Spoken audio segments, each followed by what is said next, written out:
Hi, welcome back to Beard and Bread Homestead. This is your host Travis, and I want to talk today about some basic firearms for the homestead.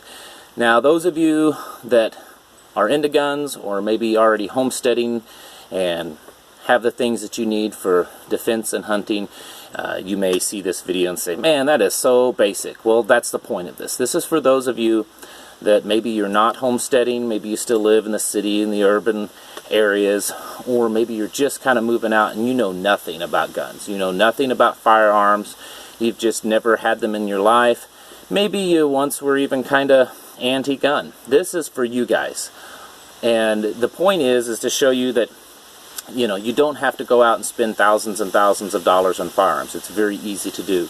To have some basic tools on your place that can defend yourself, your animals, your family, and put some meat on your table. And you can do that for a very, very affordable price. And so that's what we're going to talk about today. The first one I'm going to mention, and I want to also mention that I'm not talking about specific brands here or models. These are just kind of general, this is a general firearm that you could get for your homestead. So that's why I picked these two out to start off with. First one is a .22 rifle.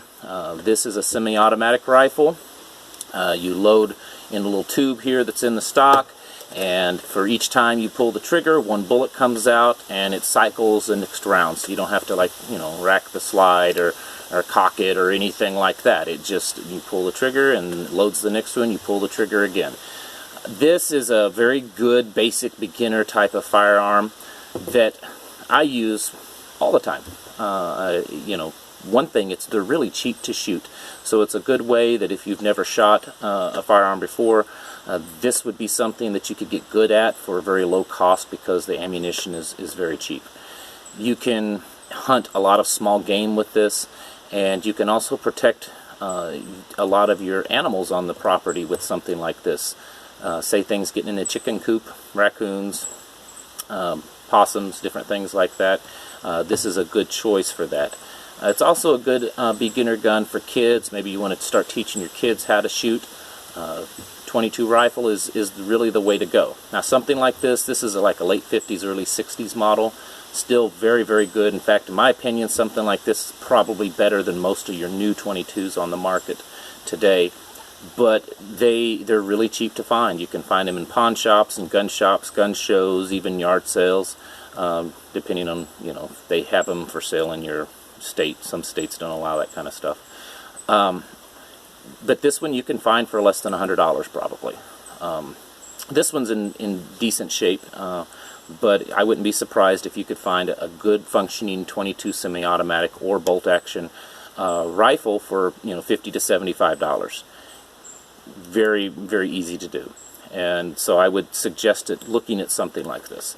The second one is probably, in my opinion, one of the most common firearms in the world, especially in the United States, and it's a 12-gauge pump shotgun. This one is nothing fancy. I'll show you that it is unloaded.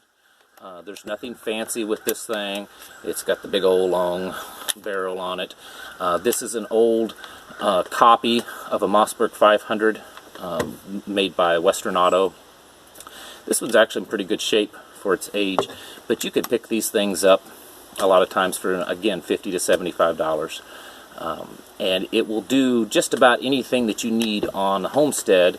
You can hunt deer with it, you can hunt small game with it, you can protect your home from invaders or predators. This type of firearm will easily work, and there's a lot of different choice in the shells that you use in it. So you can use slugs and different types of pellets, different sizes and stuff, different levels of power in the loads.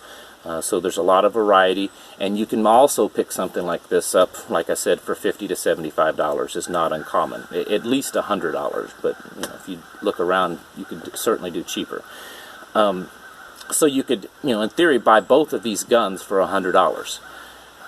This is a good beginner, part to get into your firearms for your homestead. And let me tell you, if you live out, especially like we do, where you're way out in the woods or out in the middle of nowhere, you do need at least some firearms. It may not be your thing. You may not be into guns. If you're not, I don't know why you'd be watching this channel, because I'm pretty open about, being pro-gun on it. But anyways, if you're not into guns, that's your own kind of personal business. But if you live out like this, I strongly suggest you have at least a couple of firearms, because you know, even if you're not really worried about, you know, two-legged predators, there are other predators out here, predators that can, you know, harm and kill your animals, and that can actually attack you. So I would, you know, look at that. You know, for instance, you know, some of you that live in the city, I'm not like, well, you know, if I call 911, you know, police are going to be here in 5-10 minutes. Out here, that's not how it works. In fact, I had a conversation with the county sheriff, the head sheriff, once, and we were talking about that. And the response time to where we live is 45 minutes to an hour. And that's a good day. It could be worse, depending on if the 2 or 3 deputies that are covering the whole county may be busy at the moment. So, you know, it's encouraged out like this a lot of times to take your own defense, whether it's, again, from animals or people, in your own hands, which you should anyways. You really should. It's not the responsibility of the police or anyone else to protect you. It's only your responsibility. And so if you're, you know, deciding to kind of move out into the woods, if that's something you're wanting to do, you really need to be looking at the type of firearms that you're going to have on hand to take care of the things around you. And then, of course, if you want to be self-sufficient, putting food on your table in the form of meat, wild game, again, you know, unless you use a bow, you're going to need firearms to do that. And these 2 firearms, especially in the lower 48 states, is going to, you know, take down about anything that you want, unless you're getting into bear and moose.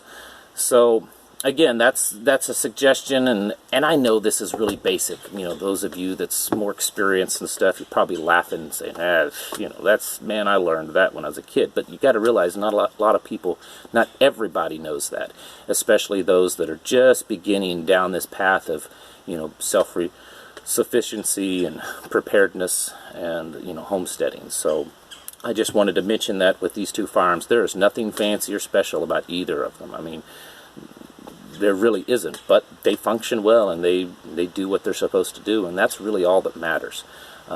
So just wanted to bring that to your attention in case you're wondering. Anyways, thanks for stopping by. If you would like to, click, you know, a thumbs up and subscribe to the channel, and we'll try to keep pushing out some content, and hopefully it'll start getting good enough that, you know, you'll actually be getting something of value out of it. This is Travis here at Beard and Bread Homestead. We'll catch you guys later.